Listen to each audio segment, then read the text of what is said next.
So we had already been in Japan, I think maybe almost a month, and we had just made our way to the most southern island of Kyushu. And there's a city called Fukuoka.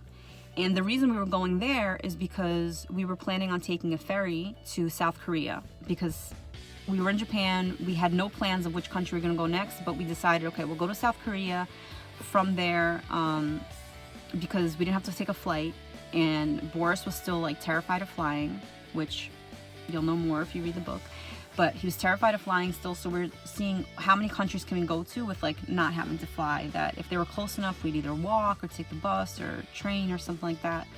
So it's what made me even think of the story, because Boris's birthday had just passed. No plans, as always. We went to go get some lunch. We ended up having amazing Chinese food. Our goal was to go see the cherry blossoms because they were supposed to be blooming at this time. It was like the perfect time for them to bloom. Fukuoka was famous for a park that it was supposed to have thousands of cherry blossoms. I mean, it was supposed to be beautiful. But yeah, so we walk and we get to this park and we're getting closer to it. It's like by the gates, and everything just seems gloomy. The day is gloomy. It's cold.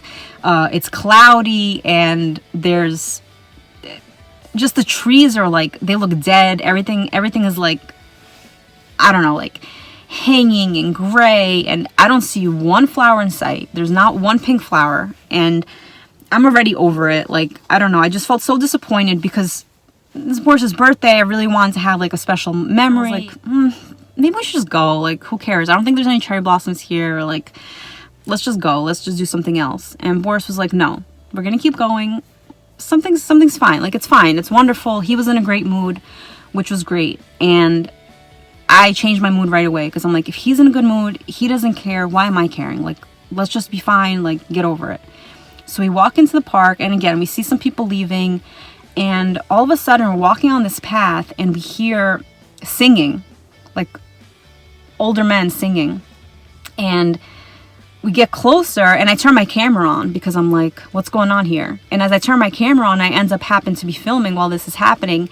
And Boris is walking a little ahead of me on the path, and all of a sudden they start talking to him. And they're like, oh, come over here. You want to try some sochu, whatever?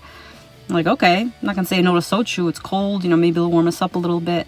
And it was like these 11 men, older men. You could tell maybe they were like war buddies or, I don't know, friends from back in the day. But they had such a vibrant, strong energy. And they were sitting on this big blue plastic sheet, which a lot of people in Japan use as like picnic, blankets. And they were sitting, and all their shoes were on the side of the blanket, and they had sochu and oranges, and they were just like sitting on it cross-legged like I am right now.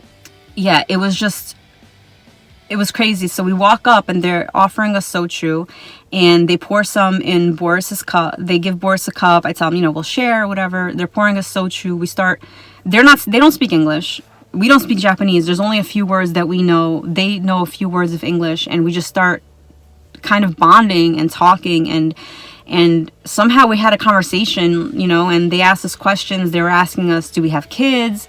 They were asking us, where are we from? Why are we here? What are we doing? And don't ask me. I don't know how we understood all of this, but we just did. And all of a sudden, they start like taking out money, and they start giving us money.